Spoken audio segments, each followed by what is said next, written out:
ونؤمن به ونتوكل عليه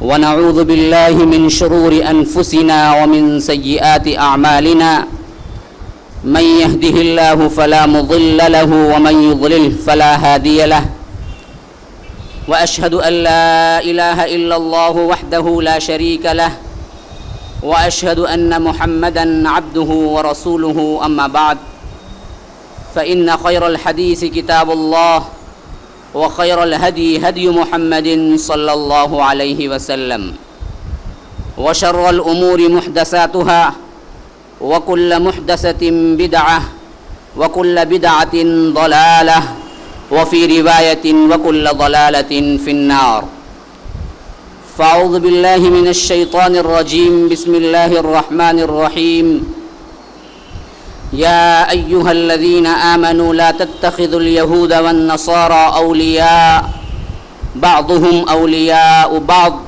ومن يتولهم منكم فإنه منهم وقال تعالى اهدنا الصراط المستقيم صراط الذين أنعمت عليهم غير المغضوب عليهم ولا الضالين وقال تعالى من لعنه الله وغضب عليه وجعل منهم القردة والخنازير وعبد الطاغوت أولئك شر مكانا وأضل عن سواء السبيل وقال تعالى قد ضلوا من قبل وأضلوا كثيرا وضلوا عن سواء السبيل اللهم أرنا الحق حقا وارزقنا اتباعه وأرنا الباطل باطلا وارزقنا اجتنابه اللهم علمنا ما ينفعنا وانفعنا بما علمتنا وارزقنا علما رب اشرح لي صدري ويسر لي أمري واحلل عقدة من لساني يفقه قولي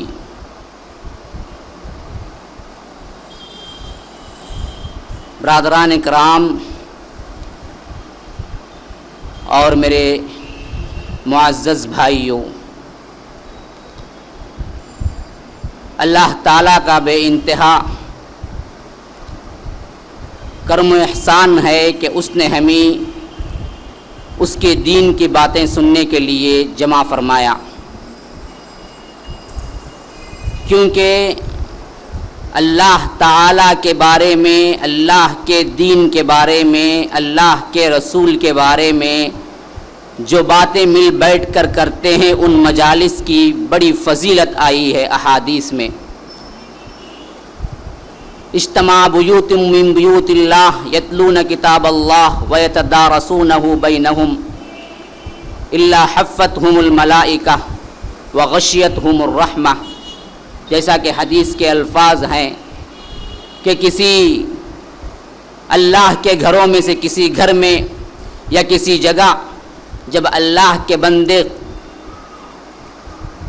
احادیث کو، قرآن کو سننے کے لیے جمع ہوتے ہیں تو اللہ کے رسول صلی اللہ علیہ وسلم کہتے ہیں کہ فرشتے انہیں اپنے پروں سے ڈھانپ لیتے ہیں، گویا کہ وہ محفل فرشتوں کی محفل بن جاتی ہے۔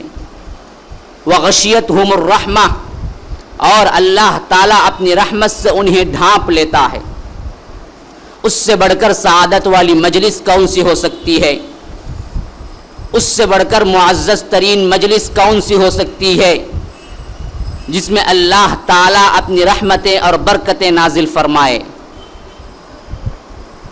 اس سے بڑا مقام کسی بندے کا کیا ہو سکتا ہے کہ جب اللہ تعالیٰ ان کے بارے میں اس سے بہتر مجلس میں اس کا ذکر کرے، جیسا کہ اللہ کے رسول صلی اللہ علیہ وسلم کہتے ہیں کہ جب ہم اللہ تعالیٰ کے بارے میں یہاں پر بات کرتے ہیں، یہاں پر اس کی معرفت کے بارے میں، اس کے دین کے بارے میں سننے کے لیے جمع ہوتے ہیں تو اللہ تعالیٰ اس سے بہتر، اس سے معزز مجلس میں ہمارا ذکر کرتا ہے، وہ ہے فرشتوں کی مجلس۔ آسمان پر، بلکہ ساتوں آسمان کے اوپر جس کا ذکر اللہ تعالیٰ کرے بندوں میں سے اس سے معزز تر کون ہو سکتا ہے؟ تو یاد رکھ لیجئے یہ محفل کوئی معمولی محفل نہیں ہے، اور اس کے لیے آپ اپنے اوقات میں سے نکال کر جو وقت دے رہے ہیں، آپ کی زندگی کا یہ بہترین سرمایہ ہے، کیپٹل ہے، اس دنیاوی آخرت کی زندگی کے لیے جہاں پر آپ کو کوئی مال و دولت کام نہیں آئے گی، لا بیع فیہ ولا خلۃ ولا شفاعہ، نہ وہاں پر کسی کی سفارش چلے گی، ملء الارض ذہبا ولا افتدی بہ، زمین بھر اتنا سونا دے کر بھی وہاں پر کوئی چیز آپ خرید نہیں سکتے۔ ویسی زندگی میں، ویسے مقام میں، وہ حشر کے میدان میں کوئی کام آ سکتی ہے، تو یہاں پر جو اوقات آپ خدا کے لیے دے رہے ہیں وہی اوقات وہاں پر آپ کو کام آ سکتے ہیں۔ غرض اس تمہیدی گفتگو کے بعد میں اصل موضوع پر آ رہا ہوں۔ آج ہمارے لیے جو موضوع بحث ہے وہ جیسا کہ آپ لوگوں نے سن لیا ہوگا کہ بنی اسرائیل اور ہم، دراصل یہ موضوع اس لیے منتخب کیا گیا کہ قرآن میں اگر کسی امت کا بالتفصیل ذکر ہوا ہو تو یاد رکھ لیجئے وہ بنی اسرائیل ہیں، اور بالتفصیل ذکر کر کے ان کی اتباع نہ کرنے کا، ان کے پیچھے نہ چلنے کا، ان کے کاموں کو جو لوگ اختیار کیے تھے اس کو چھوڑ دینے کا جس شدت کے ساتھ ذکر ہوا ہے اسلام میں، یاد رکھ لیجئے کسی اور قوم کا بھی نہیں ہوا۔ دو باتیں اپنے ذہن میں بٹھا لیں، یہ قومیت کے اعتبار سے، قوم کے اعتبار سے، ایک سوسائٹی کے اعتبار سے قرآن و حدیث میں جتنی تفصیل کے ساتھ بنی اسرائیل کا ذکر ہوا ہے وہ کسی اور قوم کا نہیں ہوا ہے، اور جس شدت کے ساتھ ان کی اتباع نہ کرنے کا حکم ہوا ہے، ان کی اتباع کو کفر تک قرار دیا گیا، وہ کسی اور قوم کا بھی نہیں ہوا ہے۔ ان دو باتوں کو ذہن میں رکھ لیں گے تو اگلے ہمارے مضمون کو سمجھنے کے لیے آپ کو آسانی ہوگی۔ تو اس سے معلوم ہوا کہ یہ اتنی اہمیت کی حامل قوم ہے، تو دراصل کیا کرتی تھی، کیا نہیں کرتی تھی۔ جو نہیں کرتی تھی وہ ہمیں کرنا ہے، جو کرتی تھی اس کو چھوڑ دینا ہے، تو اس کے بارے میں جاننا ہے۔ اس کا نمونہ ہمارے سامنے نہ رہے تو ہم کیسے ان کاموں کو چھوڑیں گے جو وہ قوم کرتی تھی۔ اسی لیے سب سے پہلے اس کی اہمیت کے لیے میں آپ لوگوں کے سامنے آیات قرآنیہ سے استدلال کرتے ہوئے بتا دوں کہ اللہ تعالیٰ نے ان کے بارے میں کیا بتایا ہے۔ سب سے پہلے قرآن کو اٹھا لیجئے، سورہ فاتحہ آپ کھولتے ہیں تو اللہ کی حمد ثنا کے بعد پہلی چیز جو مانگتے ہیں آپ وہ یہ کہ اہدنا الصراط المستقیم، کہ اے اللہ ہمیں سیدھی راہ بتا۔ اب دوسری آیت کیا ہے؟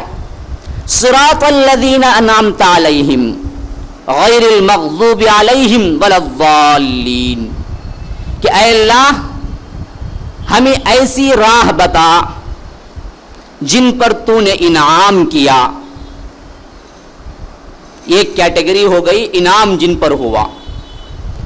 اب پھر دو قسموں سے پناہ طلب کرتے ہیں، اے اللہ ان پر جن کا تو نے غضب کیا، جن پر ان لوگوں کی راہ نہ بتا، اور جو گمراہ ہوئے ان لوگوں کی راہ نہ بتا۔ تو ایک چیز وہ ہو گئی جو منعم علیہ ہیں۔ ذرا ذہنوں کو کھول کر ذرا کیا ہے، سستی وغیرہ ہو تو ذرا چست بھی ہو جائیے، کیونکہ عام طور پر کیا ہے ہمارے دینی محافل میں جتنا لوگ سوتے ہیں کسی اور محفل میں نہیں سوتے۔ یہ ہماری بدقسمتی ہے کہ نہ ہمیں دین کی باتیں سمجھ میں آتی ہیں، نہ ہم سمجھنا ہی چاہتے ہیں۔ جمعہ میں بھی کبھی کبھی اتفاقاً بھی جلدی چلے جاتے ہیں تو جہاں فین ہے اور ستون ہے وہ دیکھ کے بیٹھتے ہیں، تاکہ کیا ہے کبھی غلطی سے بھی کوئی مقرر کی آواز ہمارے کانوں میں نہ پڑ جائے۔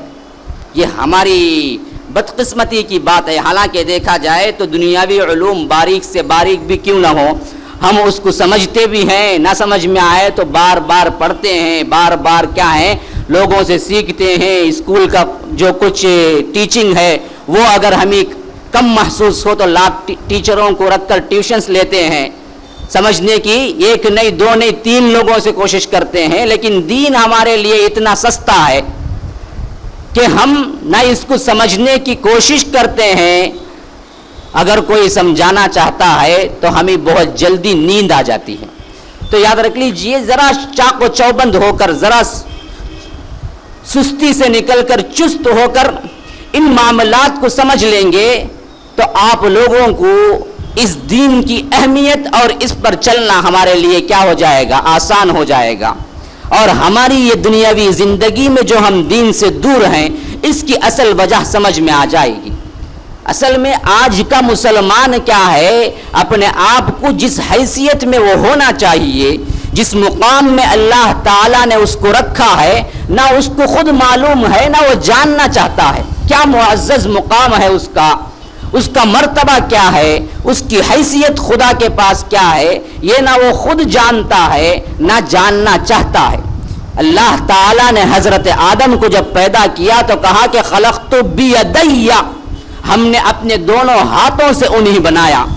جس تخلیق کو اللہ تعالیٰ نے اپنے دونوں ہاتھوں سے بنایا ہے اس کی تعظیم کے لیے اللہ تعالیٰ نے فرشتوں کو حکم دیا کہ تم آدم کو سجدہ کرو. اذ قلنا للملائکۃ اسجدوا لآدم فسجدوا الا ابلیس, کے جس نے انکار کیا صرف اس انکار کی وجہ سے وہاں سے اتار دیا اور قیامت تک کے لیے اس کو دھتکار دیا. اور جو فرشتوں کے معزز مقام پر تھا جن, اس کو اتار کے شیطان کے لقب سے قیامت تک کے لیے رکھ دیا ہے. اس نے اللہ کا انکار نہیں کیا تھا, اس نے اللہ کی وحدانیت کا انکار نہیں کیا تھا, اس نے کوئی شرک نہیں کیا تھا. یاد رکھ لیجئے, اس نے آدم کو سجدہ کرنے سے انکار کیا تھا. تو اللہ تعالیٰ نے آدم کا نہ سجدہ کرنا اتنا برا لگا, اللہ تعالیٰ نے اس کو ایسے دھتکار دیا کہ اس کو قیامت تک کے لیے عبرت بنا کے رکھ دیا.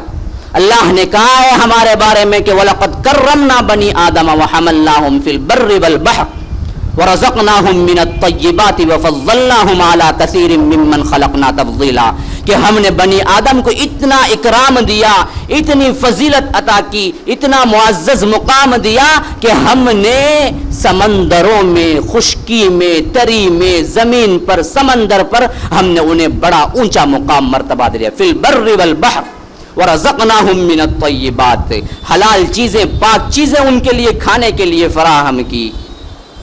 وَفَضَّلْنَاهُمْ عَلَى كَثِيرٍ مِّمَّنْ خَلَقْنَا تَفْضِيلًا, ہم نے اپنی مخلوقات میں ان کو سب سے بہتر فضیلت عطا کی.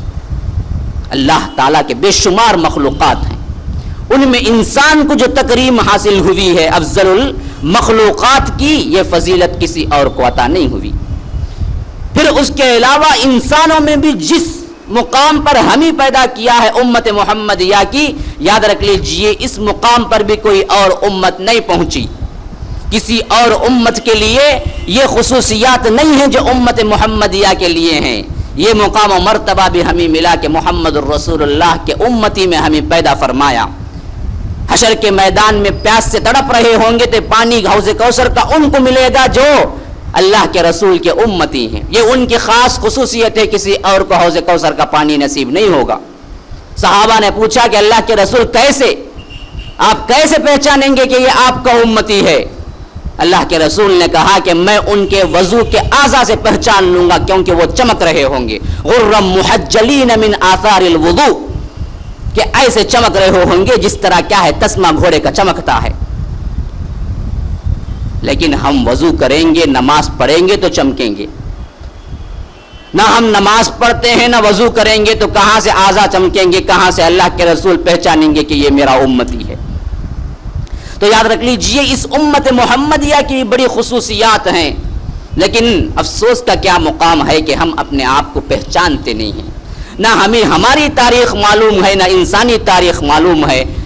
جب تک ہم اپنے آپ کو نہیں پہچانیں گے, ہمارا مرتبہ و مقام کو نہیں پہنچانیں گے, ہم کبھی ان دنیاوی مرغوبات سے باہر نکل نہیں سکتے، ہم کبھی ان حقیر سی دنیاوی لذات کو چھوڑ کر دین کے لیے نہیں آ سکتے۔ دنیا کی یہ اہمیت، دنیا کی یہ فضیلت، مال و دولت کی یہ محبت جو ہمارے دلوں میں بیٹھی ہوئی ہے، اس کی واحد وجہ یہ ہے کہ یاد رکھ لیجئے ہمارے پاس دین کی اہمیت نہیں۔ دین کی اہمیت اس وجہ سے نہیں ہے کہ ہم اپنے مقام کو نہیں پہچانتے۔ تو غرض کہ میں بتا رہا تھا کہ سب سے پہلے قرآن میں سورہ فاتحہ میں جب انسان اللہ کی تعریف کرنے کے بعد پہلی چیز جو مانگتا ہے اور پہلی چیز سے جو پناہ مانگتا ہے وہ ہے مغضوب علیہم ولا الضالین، اے اللہ مجھے جن پر تو نے انعام کیا ہے ان میں سے کر دے اور ان میں سے نہ کر جن پر تیرا غضب ہوا ہے اور جو گمراہ ہوئے ہیں۔ اب یہ ذہن میں رکھ لیجئے تین گروہوں میں سے ایک گروہ تو وہ ہے جو صالحین کا ہے، جو اللہ تعالیٰ کا انعام ہمیشہ ان پر رہا ہے، قیامت تک رہے گا، وہ ہے اللہ کو اور اس کے رسول کو مان کر چلنے والے۔ یہ کون گروہ ہیں؟ منعم علیہ کون ہے؟ اللہ تعالیٰ دوسری آیت میں اس کی تفسیر کر رہا ہے کہ اولئک الذین انعم اللہ علیہم من النبیین والصدیقین والشہداء والصالحین، کہ منعم علیہ کون ہے؟ جن پر اللہ تعالیٰ نے انعام کیا ہے وہ ہے من النبیین، انبیاء ہیں سب سے پہلے نمبر پر، والصدیقین، صدیقین ہیں ابو بکر صدیق، یہ صدیقین سے سب سے بلند مرتبے پر، انبیاء کے بعد کوئی شخصیت ہے تو وہ صدیق کی شخصیت ہے۔ من النبیین والصدیقین والشہداء، جو اللہ کی راہ میں شہید ہوتے ہیں، والصالحین، پھر آخری درجے میں کون ہے؟ نیک بندے ہیں جو اللہ کو مان کر چلتے ہیں۔ تو غرض یہ میرا موضوع بحث نہیں ہے کہ منعم علیہ کون ہے، میرا موضوع بحث کیا ہے؟ مغضوب علیہم ولا الضالین کون ہے؟ جن پر اللہ کا غضب ہوا ہے وہ کون ہے اور جو گمراہ ہوئے ہیں وہ کون ہیں؟ اللہ تعالیٰ ہی دوسری آیتوں میں اس کی تشریح کرتا ہے کہ مغضوب علیہم کون ہے؟ لعن الذین کفروا من بنی اسرائیل علی لسان داؤد وعیسی بن مریم، اللہ تعالیٰ نے لعنت کی ہے داؤد کی زبان سے ان پر جنہوں نے اللہ کے ساتھ تثلیث کا قاعدہ، تثلیث کا عقیدہ اختیار کیا۔ وغضب اللہ علیہم، اللہ تعالیٰ کا ان پر غضب ہوا، کن پر؟ یہود، قالت الیہود ید اللہ مغلولہ غلت ایدیہم ولعنوا بما قالوا، کہ یہود کہتے ہیں کہ اللہ کے ہاتھ بندھے ہوئے ہیں، اللہ تعالیٰ کہتا ہے لعنت ہو ان پر کہ وہ اللہ کے بارے میں ایسی بات کہہ رہے ہیں۔ تو اس سے معلوم ہوا کہ مغضوب علیہم گروہ کون ہے؟ وہ ہے الیہود، یہود ہے۔ والضالین کون ہے؟ جو گمراہ ہوئے ہیں وہ کون ہے؟ قد ضلوا من قبل واضلوا كثيرا وضلوا عن سواء السبيل، وہ ہے نصارہ۔ نصارہ کے بارے میں اللہ تعالیٰ کہتا ہے کہ یہ لوگ کیا ہیں؟ گمراہ ہونے والے ہیں۔ تو اللہ تعالیٰ نے سب سے پہلے جو دعا سکھائی تھی ہمیں، کیا مانگنا سکھایا ہے کہ یہود کے طریقے پر اے اللہ ہمیں نہ لے کر جا، نصارہ کے طریقے پر بھی نہیں، صرف اور صرف صالحین منعم علیہ گروہ ہیں جو انبیاء کا طریقہ ہے، صدیقین کا طریقہ ہے، شہداء کا طریقہ ہے، صالحین کا طریقہ ہے، ان پر ہمیں چلا۔ تو والضالین نصارہ گمراہ ہوئے، مغضوب علیہم یہود، اللہ کا غضب نازل ہوا۔ کیوں ہوا؟ تو یاد رکھ لیجئے یہود کا مغضوب علیہم ہونا اس وجہ سے ہے کہ وہ علم رکھنے کے باوجود عمل نہیں کرتے، علم رکھنے کے باوجود عمل نہیں کرتے۔ وہ لوگ اللہ کو جانتے تھے، اللہ کے بارے میں ان کے پاس کتاب موجود تھی تورات، لیکن ہونے کے باوجود بھی انہوں نے انبیاء کو قتل کیا۔ وضربت علیہم الذلۃ والمسکنہ وباؤوا بغضب من اللہ یقتلون الانبیاء بغیر حق۔ اللہ تعالیٰ کہتا ہے کہ یہ ایسی بدبخت قوم ہے جس نے انبیاء کو قتل کیا باوجود یہ کہ ان لوگوں کے پاس اللہ کی کتاب موجود تھی, اللہ کا نبی موجود تھا, ہونے کے باوجود ان لوگوں نے کیا ہے, اللہ کے انبیاء کو قتل کیا. تو یہ علم ہونے کے باوجود عمل نہ کرنے کی سزا اللہ تعالیٰ نے کیا دی, اللہ کا غضب ان پر نازل ہوا. کیسے غضب نازل ہوا انشاءاللہ تفصیلات میں ابھی آؤں گا, تو ذہن میں رکھ لیجئے غضب اس وجہ سے نازل ہوا. یہود کی تعریف کیا ہے, یہود علم تھا لیکن عمل نہیں کرتے تھے. آج بھی امت مسلمہ, کیونکہ میں نے اسی لیے ٹاپک باندھا ہے بنی اسرائیل اور ہم,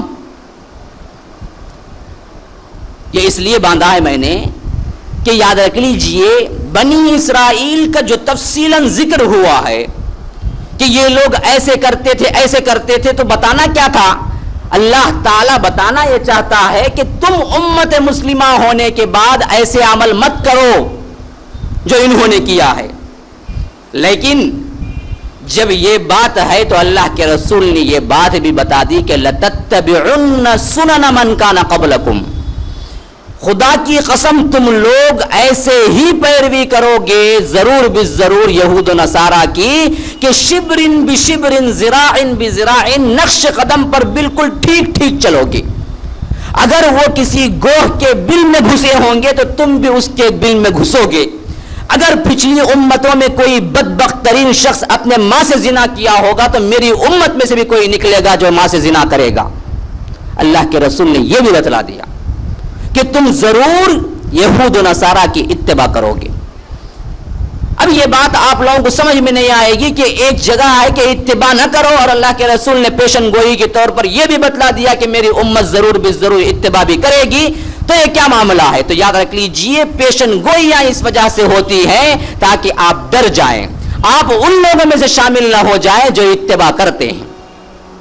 آج ہمارے پاس دین میں یہود و نصارہ کے اتباع کا معاملہ کوئی بتاتا بھی نہیں ہے, ہمیں معلوم بھی نہیں ہے کہ یہ بھی نہیں کرنا چاہیے, ورنہ ہمارا ہو بہو نقشہ کیا ہے, وَضَ میں تم ہو نصارہ تو تمدن میں ہنود, یہ مسلمان ہیں جنہیں دیکھ کے شرمائے یہود, تم میں سید بھی ہو مرزا بھی ہو افغان بھی ہو, تم سبھی کچھ ہو بتاؤ تو مسلمان بھی ہو.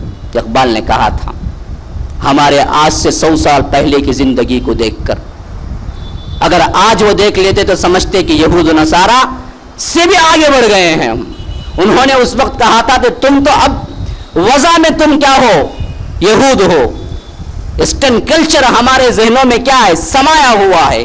ہمارے زندگی گھریلو جو معاملات ہیں, جو معاشرتی جو معاملات ہیں, ہمارا خراش تراش جو ہے, ہمارا لباس جو ہے, یاد رکھ لیجئے کہاں کا ہے, کس کا لیا ہوا ہے. حتیٰ کہ بالوں کے جو اسٹائل ہے ہمارا کیا ہے, سب سے بہتر سب سے معزز کیا سمجھتے ہیں, کیا سمجھتے ہیں, آج کا جو لیٹسٹ ہیرو ہے اس کا ہمارا کیا ہو, حرکت ہو, ہمارا وہ اسٹائل ہو, ہماری مانگ وہیں سے نکلے, ہمارا لباس وہی ہو, ہمارے شو وہی ہوں, ہماری جوتیاں وہی ہوں. مرد حضرات عورتوں سے آگے بڑھنے کی کوشش کر رہے ہیں, عورتیں مردوں سے آگے بڑھنے کی کوشش کر رہے ہیں. مردوں کا لباس جتنا فیشن ہوگا اتنا ہی ڈھکا ہوا ہوگا. شرٹ پہنے گا تو اور فیشن کرنے والا ٹوپی بھی پہن لیتا ہے, اور فیشن کرنے والا کیا ہے کچھ اور بھی بنا کے کیا کانوں کو بھی چھپا لیتا ہے, اور بھی فیشن کرنے والا کیا ہے بڑے بڑے جوتے ٹخنوں تک نہیں پنڈلی تک بھی پہن لے گا. لیکن عورتیں جتنی زیادہ فیشن کرتی ہیں اتنی ہی ننگی ہوتی چلی جاتی ہیں. یہ ان لوگوں کا کلچر ہے جو ہمارے اندر ایڈز کی طرح پھیلتا جا رہا ہے. وجہ کیا ہے, ہم سمجھتے ہیں کہ یہ دین میں نہیں ہے, یہ دین کی بات نہیں ہے. یاد رکھ لیجئے اللہ کے رسول صلی اللہ علیہ وسلم نے سختی کے ساتھ کوئی چیز کو روکا ہے تو وہ سابقہ امت کی اتباع ہے. اللہ تعالیٰ نے سختی کے ساتھ کوئی چیز روکا ہے تو وہ یہود و نصارہ کی اتباع ہے. یا ایھا الذین آمنوا, اے لوگو جو ایمان لائے ہو, لا تتخذوا الیہود والنصارى, یہود و نصارہ کو ہرگز ہرگز دوست نہ بنانا. بعضهم اولیاء بعض, خدا کی قسم یاد رکھ لو کہ وہ ایک دوسرے کے دوست ہو سکتے ہیں، کبھی مسلمان ان کا جگری دوست نہیں ہو سکتا. وَمَن يَتَوَلَّهُم مِّنكُمْ فَإِنَّهُ مِنْهُمْ. اگر تم ان کا پیروی کرنا چاہتے ہو، ان کی اتباع کرنا چاہتے ہو، تو یاد رکھ لو دراصل وہ تم میں سے ہی، تم بھی ان میں سے ہو جاؤ گے. ان اللہ لا یہدی القوم الظالمین. ایسے ظالموں کو اللہ تعالی ہدایت نہیں دیا کرتا. آج ہماری گمراہی کی وجہ کیا ہے؟ ہمارا یہ ویسٹرن کلچر سے متاثر ہونا ہے، ان کی تراش خراش اپنا لینا ہے. حتیٰ کہ یاد رکھ لیجئے جو چیز دین کی اہم بنیاد ہے، دین کی شناخت ہے، اللہ کے رسول صلی اللہ علیہ وسلم نے کبھی ان کے تصور میں بھی یہ بات نہیں تھی کہ میری امت بھی بغیر داڑھی کی رہے گی. آج پوری مسلم امت اپنے آپ کو مسلمان بولنے کے باوجود کیا ہے؟ داڑھی رکھنا نہ پسند کرتی ہے، نہ داڑھی رکھتی ہے. یاد رکھ لیجئے بڑا عجیب قصہ ہے، عجیب واقعہ ہے کہ ایک مرتبہ اللہ کے رسول صلی اللہ علیہ وسلم کے بعد داڑھی مڑے اشخاص آئے تھے.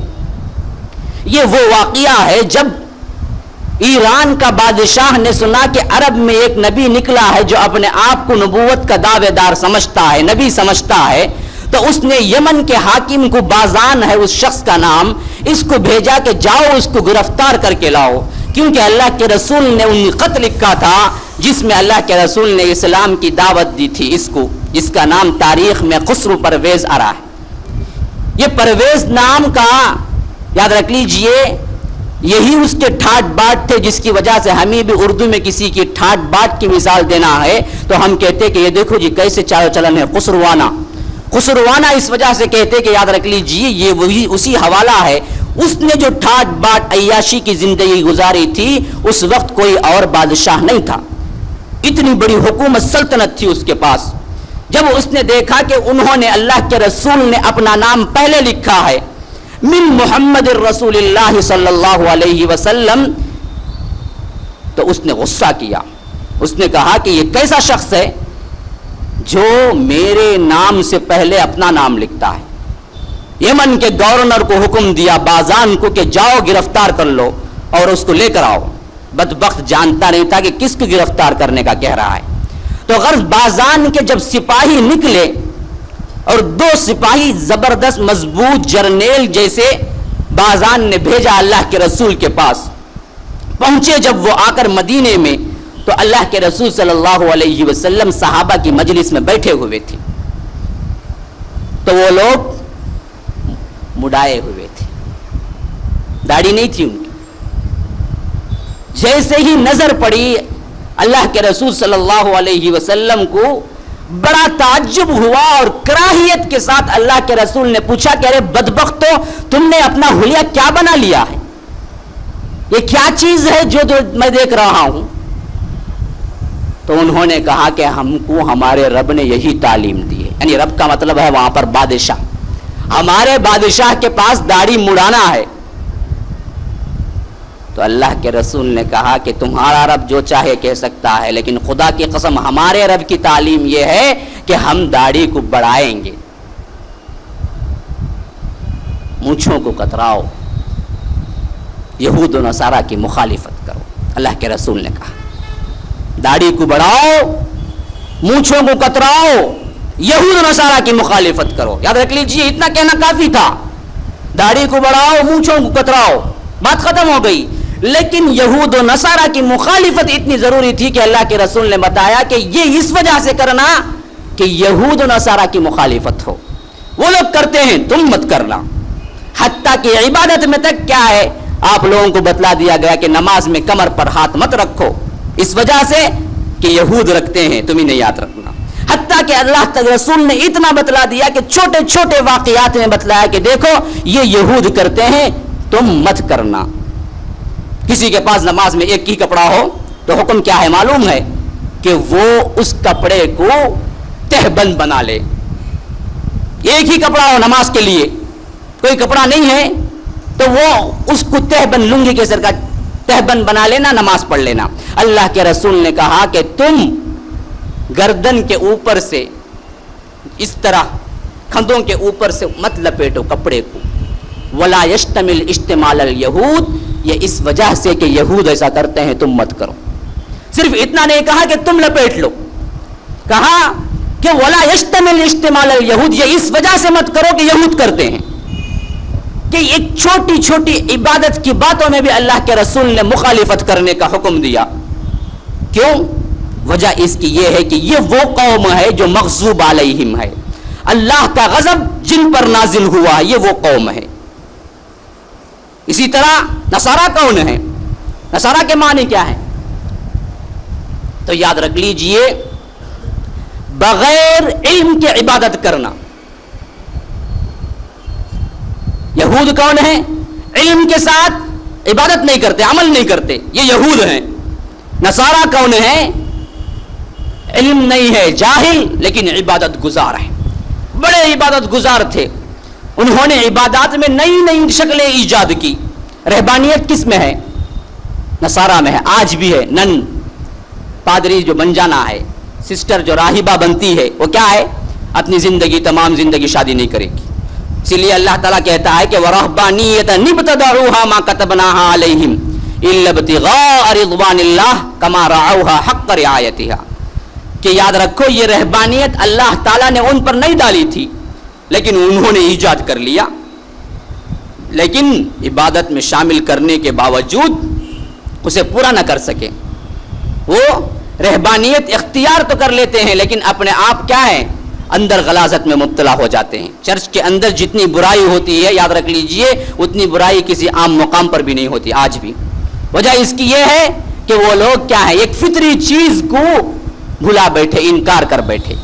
لیکن عبادت میں نئے نئے طریقے جو نکالے ہیں، اس وجہ سے وہ گمراہ ہوئے.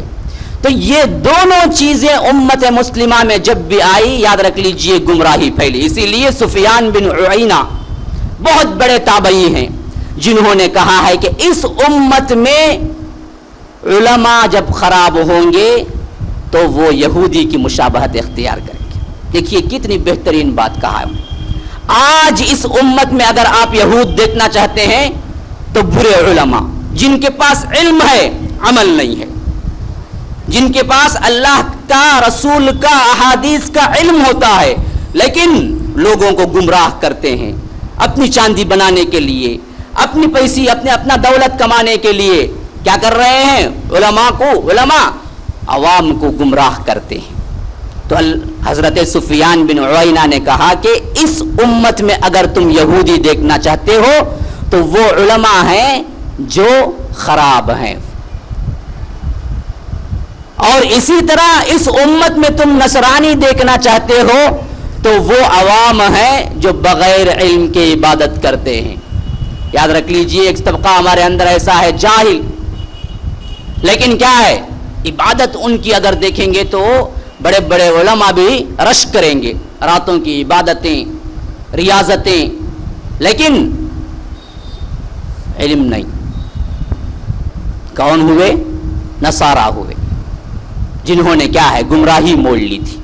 بغیر علم کے عمل کرنا نصارہ ہے، علم کے باوجود عمل نہ کرنا یہودی ہیں. وہی دونوں خصلتیں ہمارے اندر اگر آئیں گی تو ہم بھی کیا ہیں؟ گمراہ ہوں گے. علم بھی ہو، عمل بھی ہو. اب آئیے اللہ تعالیٰ یہود کے بارے میں جو بتاتا ہے، ان لوگوں نے کیا کیا، اللہ تعالیٰ نے ان پر کیسے کیسے انعامات کی بارش کر دی، اور انہوں نے اس کے ساتھ کیا سلوک کیا، اور ہم آج کیا کر رہے ہیں. بالکل بعینی ہی میں ایک ایک بات بتاتے چلے جاؤں گا آپ کو، جس کے ساتھ ہماری مماثلت اور مشابہت ہوتی چلی جاتی ہے. سب سے پہلی چیز اللہ تعالیٰ ان کو کہتا ہے کہ وَآمِنُوا بِمَا أَنزَلْتُ مُصَدِّقًا لِمَا مَعَكُمْ وَلَا تَكُونُوا أَوَّلَ كَافِرٍ بِهِ وَلَا تَشْتَرُوا بِآيَاتِي ثَمَنًا قَلِيلًا وَإِيَّايَ فَاتَّقُونِ. دیکھو اے یہود نصارہ، تم اللہ کی اس کتاب پر ایمان لاؤ جو دوسری کتابوں کی تصدیق کرتی ہے، یعنی تورات کی اور انجیل کی، اس سے پہلے کی کتابیں، اور تم ہی سب سے پہلے کافر بد بنو، اس کے انکار کرنے والے بد بنو، کیونکہ تم پہلے سے جانتی ہو کہ نبی کون ہوتا ہے، وحی کیا ہوتی ہے، آسمانی کتاب کیا ہوتی ہے، تب تمہیں معلوم ہے، تم ہی انکار مت کرو. وَلَا تَشْتَرُوا بِآيَاتِي ثَمَنًا قَلِيلًا، تھوڑی تھوڑی قیمتوں پر آیات کو مت بیچو. وَإِيَّايَ فَاتَّقُونَ, اللہ ہی سے ڈرو. اب ہمارا بھی کیا حال ہے؟ وہی حال ہے نہیں ہے. سب سے پہلے قرآن کو ماننا, قرآن کے احکامات کا خود مذاق اڑانا, کیا مسلمانوں کے اندر نہیں ہے؟ بتائیے. قرآن پر سب سے پہلے آج کے دور میں اعتراض کی تھی عورت ایک تسلیمہ نسرین, کون ہے؟ مسلمان ہے. پردے کا مذاق اڑا رہے ہیں, کون ہے؟ خود ہماری مسلمان عورتیں ہیں. داڑھی کا مذاق اڑا رہے ہیں, کون ہے؟ خود ہم ہیں نا, ہم جو اپنے آپ کو مسلمان کہتے ہیں. گھروں میں آپ رکھ لیجئے, خود ہمارے والدین کہیں گے کیا رہے, کیا جمعہ 8 دن بڑا پڑ لیا کہ تو مجھے معلوم نہیں. سو کون کہہ رہا ہے؟ کون کہہ رہا ہے؟ وہی جو کتاب اللہ کو ماننے کا مدعی ہے, وہی جو کہتا ہے اپنے آپ کو مسلمان ہوں, وہی جو کہتا ہے کہ میں اللہ کے رسول کو رسول کی حیثیت سے مانتا ہوں, وہی تو کہتا ہے سب سے پہلے انکار کرنے والوں میں کون ہے؟ وہی تو ہے. کیا وہ صفت ہمارے اندر نہیں ہے جو یہود کی صفت تھی؟ ان لوگوں نے بھی تو یہی کیا. سب سے پہلے اس کی دعوت کی مخالفت میں کھڑے ہوئے وہی لوگ. جب اللہ کے رسول نے کہا کہ میں رسول ہوں, انکار کرنے والے کون تھے؟ یہود. حالانکہ جانتے تھے کہ یہ اللہ کے رسول ہیں. اللہ تعالیٰ کہتا ہے کہ الذین آتیناہم الکتاب یعرفونہ کما یعرفون ابناءہم. یہ یہود و نصارہ جو اہل کتاب ہیں, اے اللہ کے رسول, وہ آپ کو اس طرح پہچانتے ہیں جس طرح وہ اپنے بیٹوں کو پہچانتے ہیں. آپ اللہ کے رسول ہیں, یہ انہیں معلوم ہے. معلوم ہونے کے باوجود بھی سختی کے ساتھ مخالف کون ہے؟ یہ وہی لوگ ہیں. بالکل بعینہ وہی حالت کیا آج ہمارے اپنے مسلمانوں کی نہیں ہے؟ شریعت کا مذاق اڑانے والے پہلے نمبر سر فہرست مسلمان ہیں. قوانین کا مذاق اڑانے والے کون ہیں؟ سر فہرست اول نمبر پر مسلمان ہیں. اللہ کے احکامات کو پامال کرنے والے کون ہیں؟ سر فہرست اول نمبر پر وہی مسلمان ہیں. تو کیا اللہ کی رحمت ہوگی ہم پر؟ یاد رکھ لیجئے فباؤ بغضب علی غضب, کہ اللہ کے غضب میں ایسے گرفتار ہیں ہم کہ غضب بالائے غضب, مار اتنی مار ہے دشمنوں کے ذریعے سے. ذلیل ترین جو قوم اللہ کی نظر میں تھی, ان کے ذریعے سے ہمیں اللہ تعالیٰ کیا ہے؟ پٹا رہا ہے. یاد رکھ لیجئے ایک وہ مار ہوتی ہے جو صرف مار ہی ہوتی ہے, لیکن ایک مار ہے جو تذلیل کے ساتھ, ذلالت کے ساتھ مارنا ہے.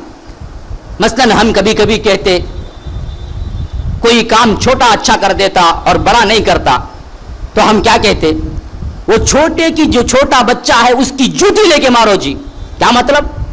ایک تو مارنا ہی مار ہی ہے, دوسرا کیا ہے؟ ذلیل بھی کرنا ہے کہ وہ جو چھوٹا بچہ کام کیا وہ نہیں کام کیا, ایک بڑا ہوتے ہوئے بھی اس کی جوتی سے مارو اسے. یاد رکھ لیجیے اللہ تعالیٰ بھی ہمیں ایسے ہی پٹا رہا ہے. ہم کو مار تو پڑ رہی ہے ہر جگہ. ہندوستان میں ابھی گجرات کا واقعہ کیا ہے؟ مٹا کر رکھ دیے گئے مسلمان, جیتے جیت جلا دیے گئے کئی گھرانے.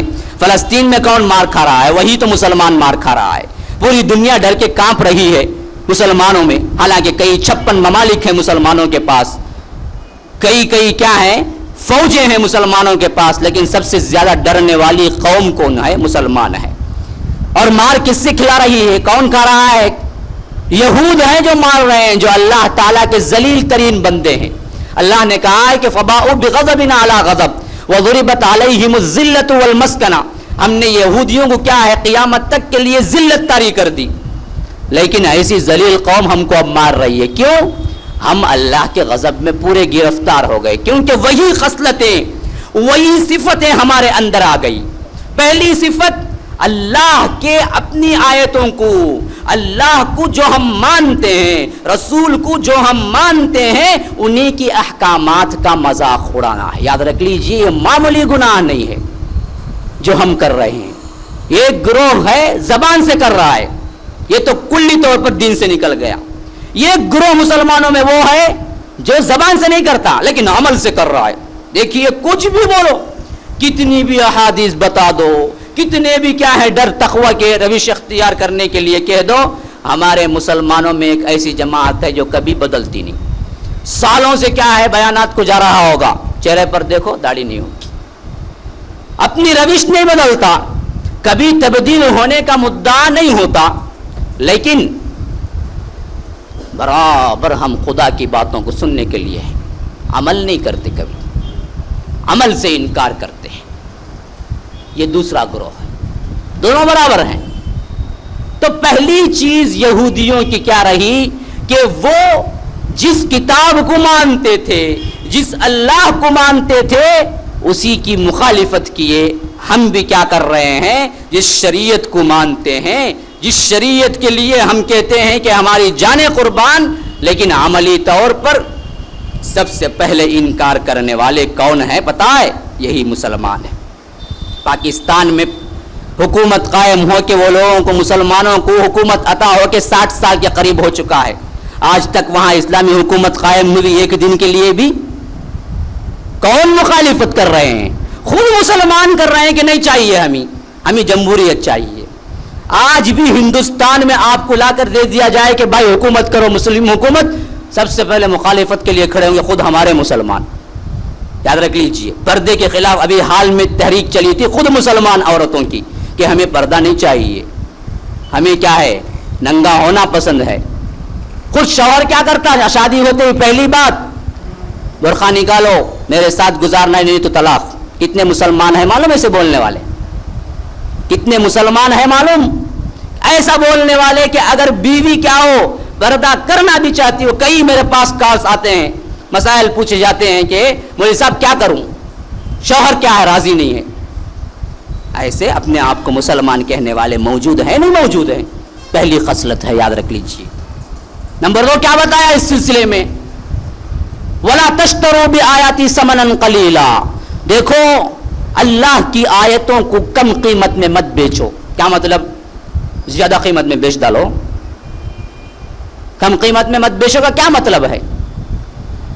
قرآنی احکامات کو، قرآنی قانون کو، شریعت کو پیسے لے کے چینج مت کرو۔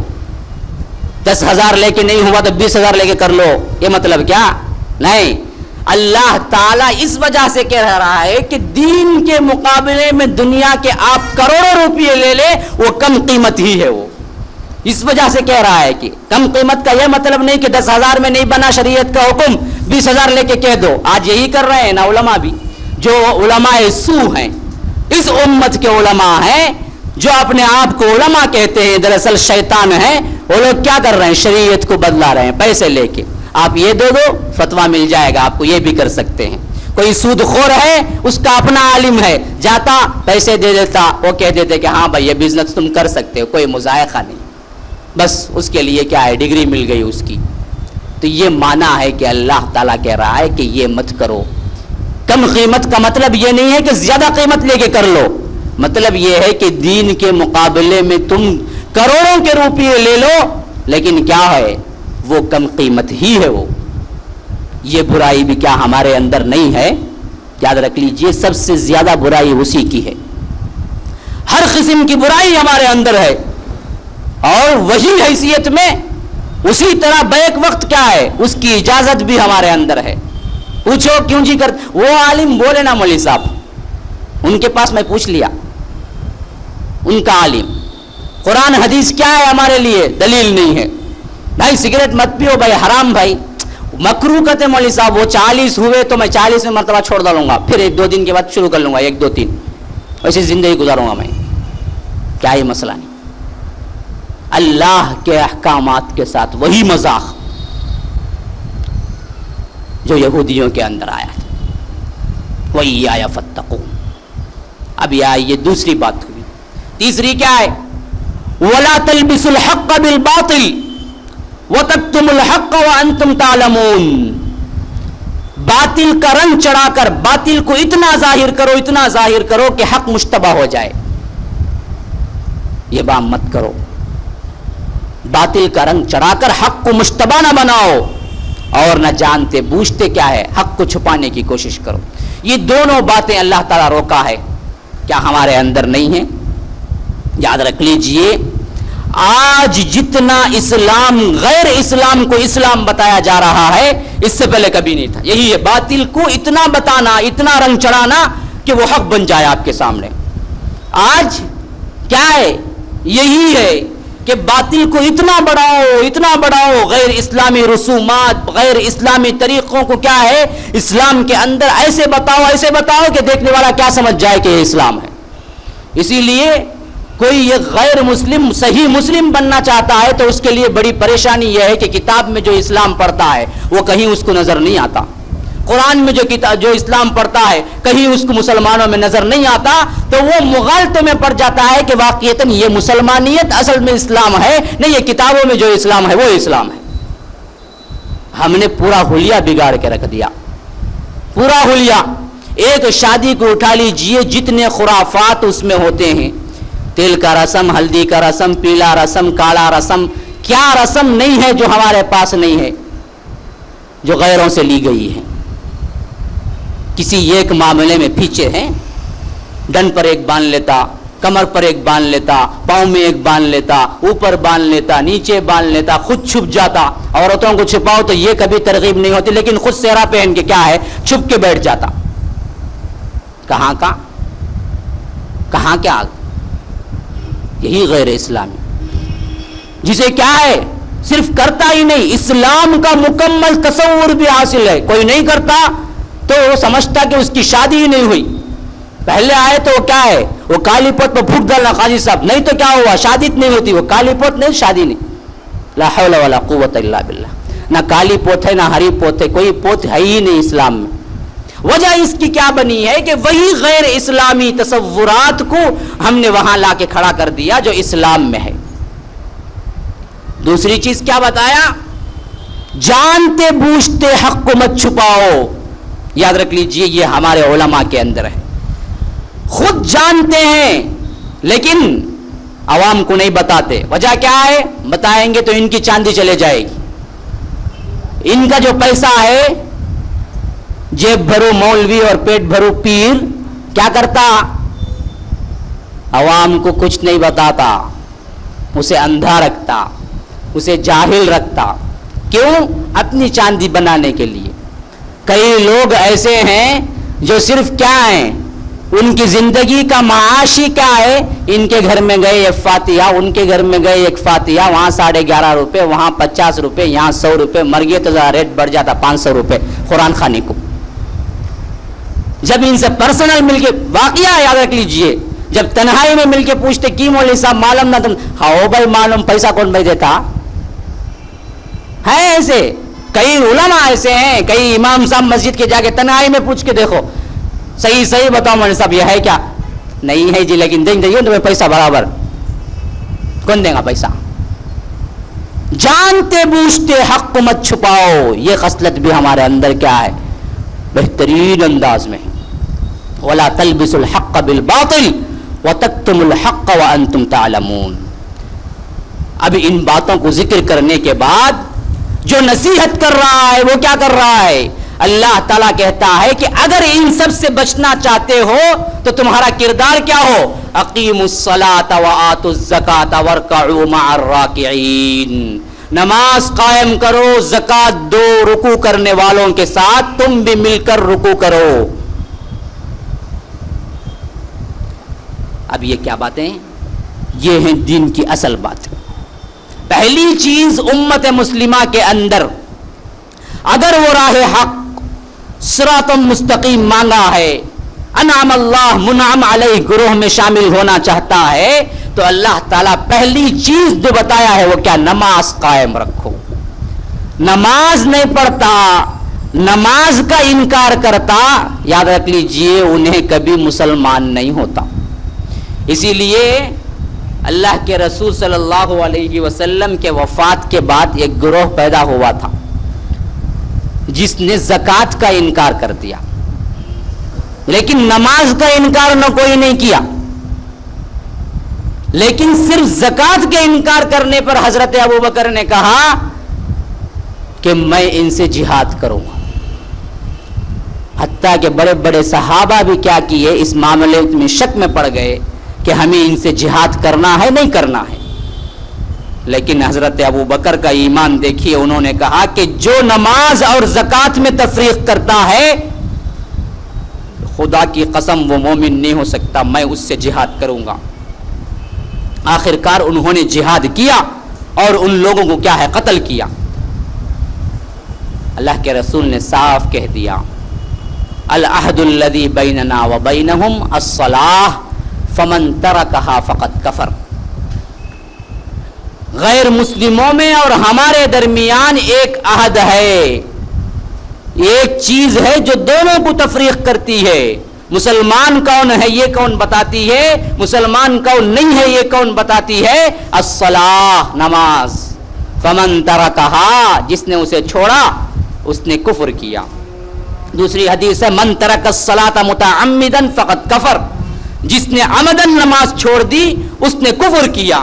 نہ اسے نماز جنازہ پڑھائیں گے اگر مر گیا، نہ قبرستان میں دفنائیں گے مسلمانوں کی، نہ وراثت تقسیم ہوگی۔ یاد رکھ لیجئے یہ تمام چیزیں وہی سلوک کا مستحق ہوگا جو کافروں کے ساتھ ہم سلوک کرتے ہیں۔ لیکن آج ہم میں کتنے مسلمان ہیں جو نماز کی پابندی کرتے ہیں؟ دوسری چیز کہا وآتوا الزکاۃ، زکوٰۃ ادا کرو، اور وارکعوا مع الراکعین، رکوع کرنے والوں کے ساتھ تم بھی مل کر رکوع کرو۔ کیا مطلب؟ نماز کا کہہ کر پھر رکوع کرنے والوں کے ساتھ رکوع کرو کا مطلب کیا ہے؟ مطلب یہ ہے کہ جماعت کے ساتھ نماز پڑھو، تنہا نہیں۔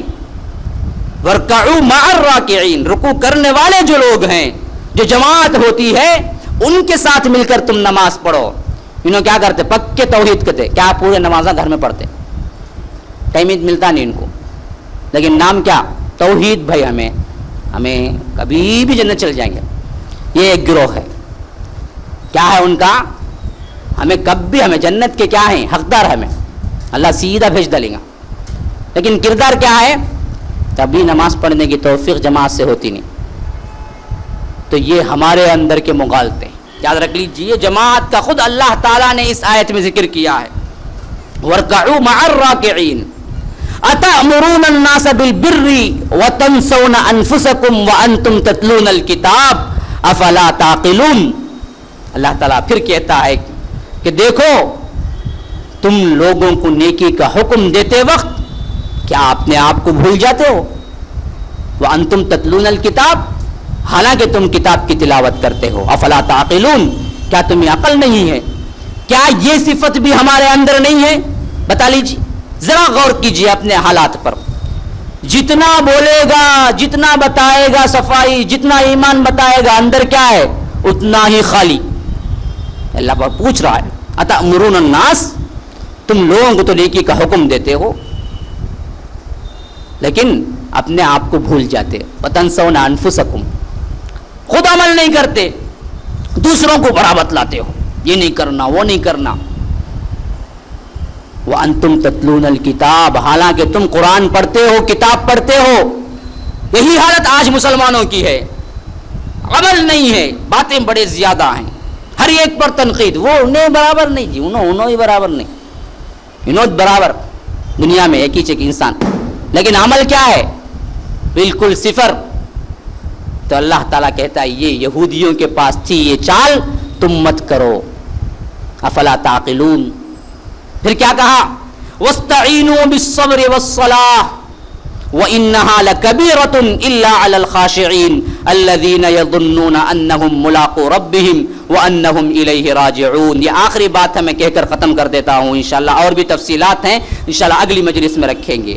اب کہا کہ دیکھو لوگوں، اگر تم ان سے بچنا چاہتے ہو تو جو مشکلات تمہیں نماز ادا کرنے میں، جو مشکلات تمہیں شریعت پر چلنے میں آئیں گی، اس کو کیسے حل کرو؟ ہمارے مومن بندے جو ہوتے ہیں وہ کیسے حل کرتے ہیں؟ وَاسْتَعِينُوا بِالصَّبْرِ وَالصَّلَاةِ، دیکھو مدد لو۔ دیکھیے استعانت کہتے ہیں مدد طلب کرنے کو، اللہ تعالیٰ خود کہہ رہا ہے مدد طلب کرو، مدد لے لو۔ کیسے مدد لے لو؟ بالصبر والصلاۃ،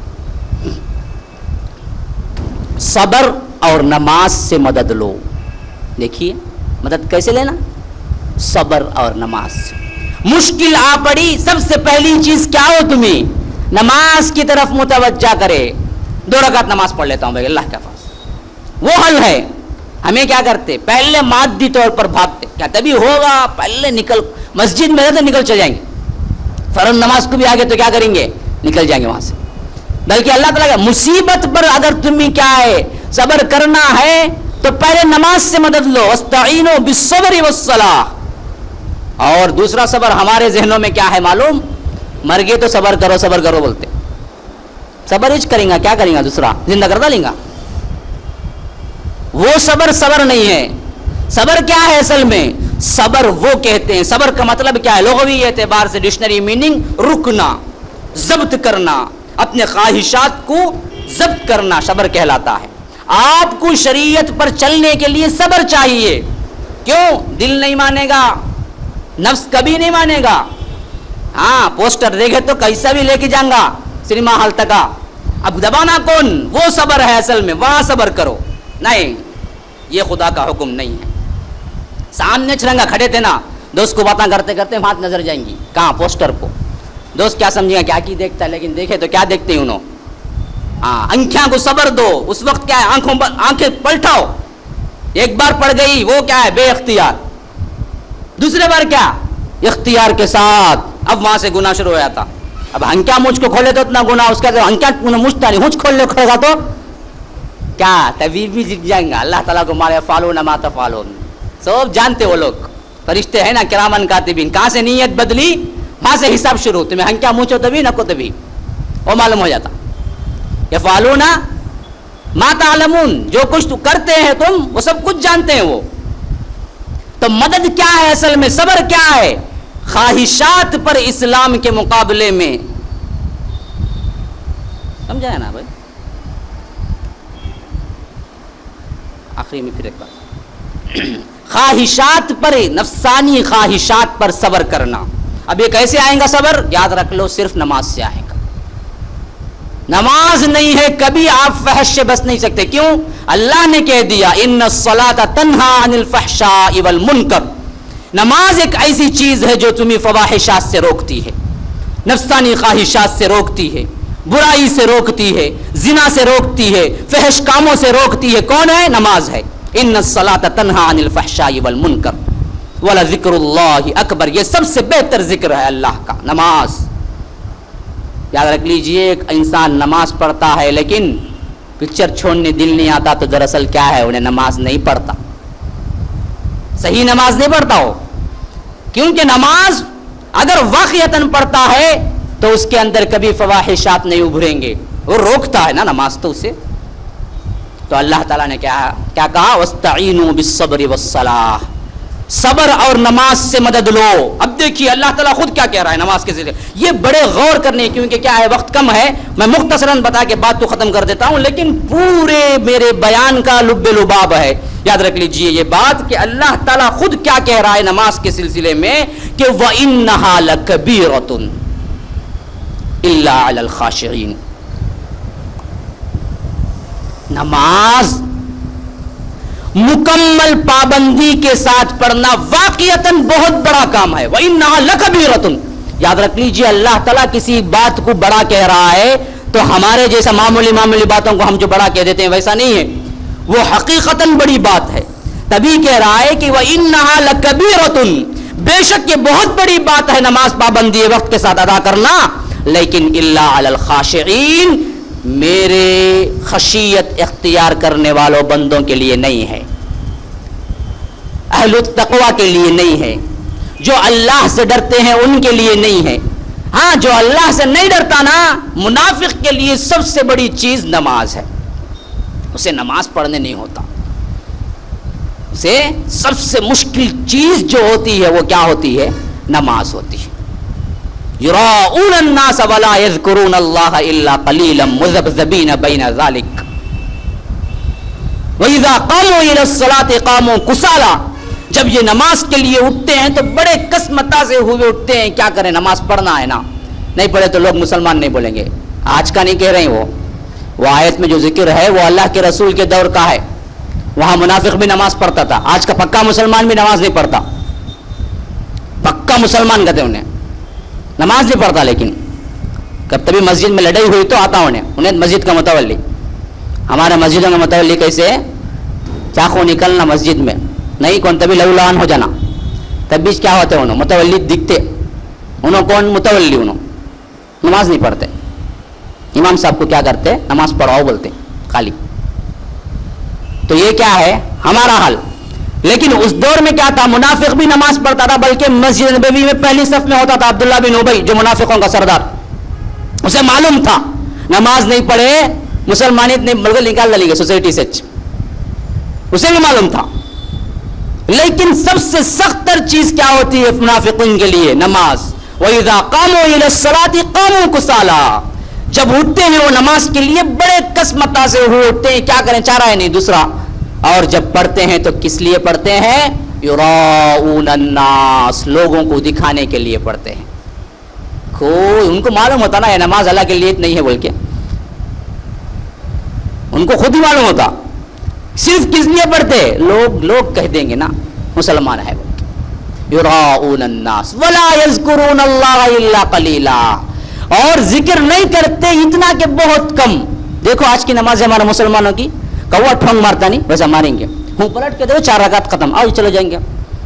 کون بھی دوست کھڑے رہتے کیسا بولتے؟ 2 منٹ کرو نماز پڑھ لگایا تو 2 منٹ، 4 رکعت ان کو کیا ہے 2 منٹ پڑھ لگایا تو.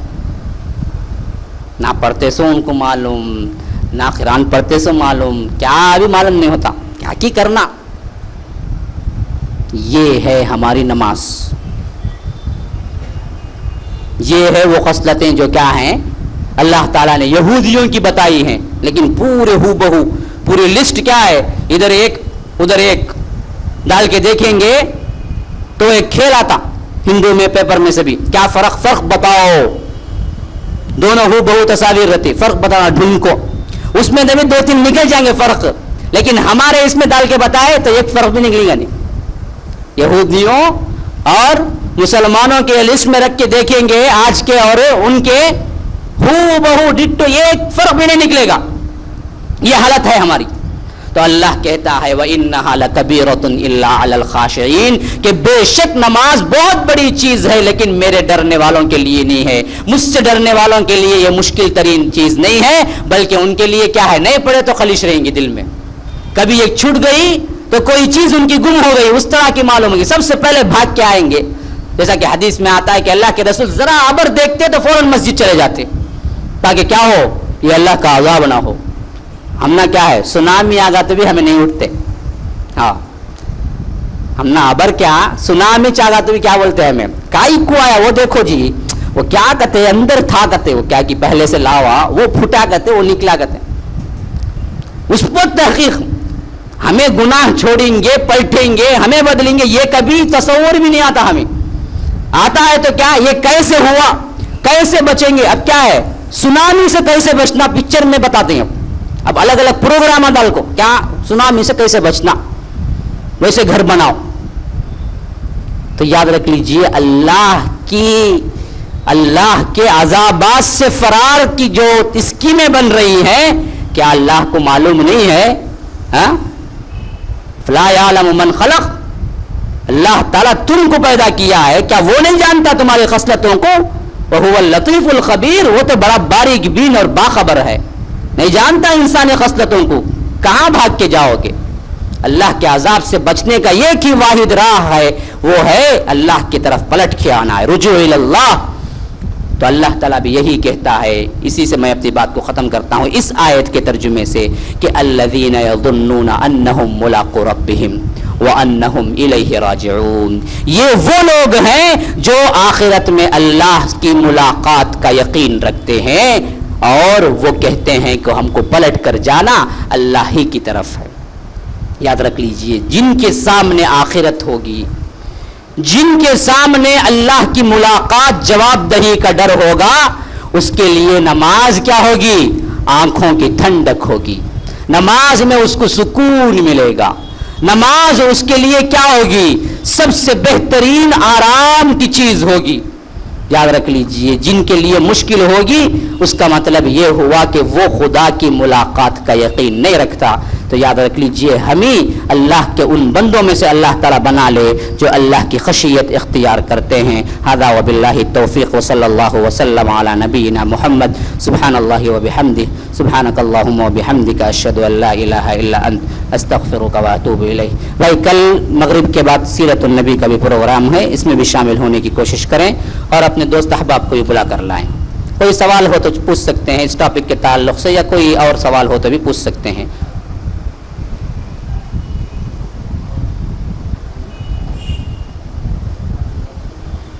سما کی سیرت النبی کی ٹاپک کہاں تک پہنچی تھی؟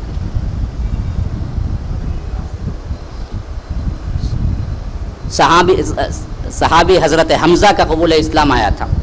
کل انشاءاللہ حضرت عمر کا قبول اسلام آئے گا سیرت النبی میں.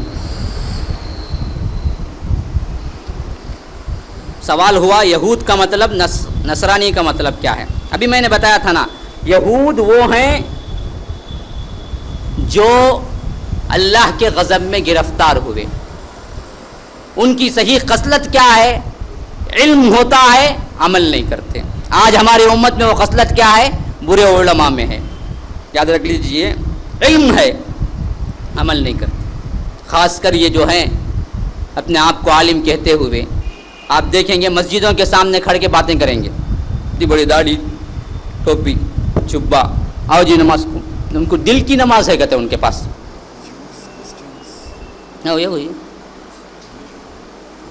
یہود کو یعنی بتا دے رہا ہوں, ہاں انگلش میں جوس یہود کو کہتے ہیں, نصرانی کو کرسچن کہتے ہیں. اگر الفاظ نہیں سمجھ میں آئے اردو کے تو اس وجہ سے بتا دے رہا ہوں. تو ایک گروہ ہمارے اندر کیا ہے؟ دل کی نماز کا گروہ ہے. نماز نہیں پڑھتا, انہیں پوچھے تو کیا بولتا؟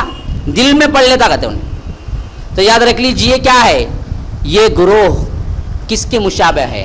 یہود کے. ایک دوسرا گروہ کیا ہے؟ عمل بے شمار ہے, خود آپ لوگ دیکھیں گے تعجب کریں گے, لیکن کیا ہے؟ علم نہیں ہے.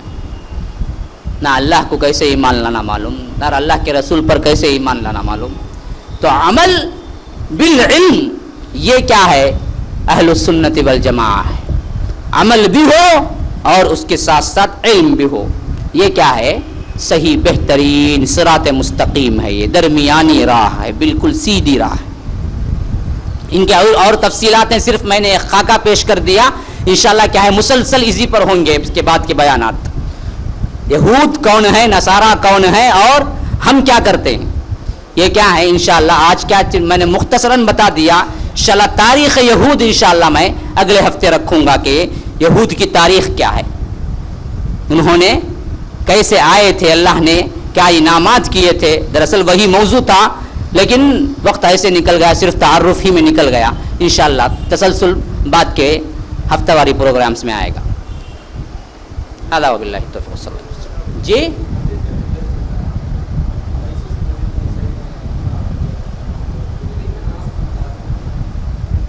جہاں پر قبر ہو وہاں پر تو نماز نہیں پڑھ سکتے. اب جہاں پر کیا ہے ایسی چیزیں ہیں, اصل میں کیا ہے یہ ایسی چیزیں ہیں جو ہم صحابہ میں دیکھ ہی نہیں سکتے, نہ اگر اس کے بعد کی امتوں میں دیکھ سکتے ہیں. یہ بالکل آج کی پیداوار ہے. اگر ہم مطلقاً کہہ دیں گے تو ایسے مساجد میں نماز نہیں پڑھنا, تو جو پڑھنے والے بہت کم ہیں وہ بھی نہیں پڑھنے لگیں گے. یہ خود ہمارا اپنا مشاہدہ ہے. آپ سوال تو پوچھ رہے ہیں, اور اگر یہ اصلاح کی نیت سے ہو تو مجھے بتا دینا ضروری ہے. لیکن اگر میں مطلقاً کہہ دوں کہ ایسے مساجد میں نماز نہیں پڑھنا ہے, تو یاد رکھ لیجئے جو پڑھنے والے ہیں ہی پہلے کم, 100 میں 1 نکلے گا.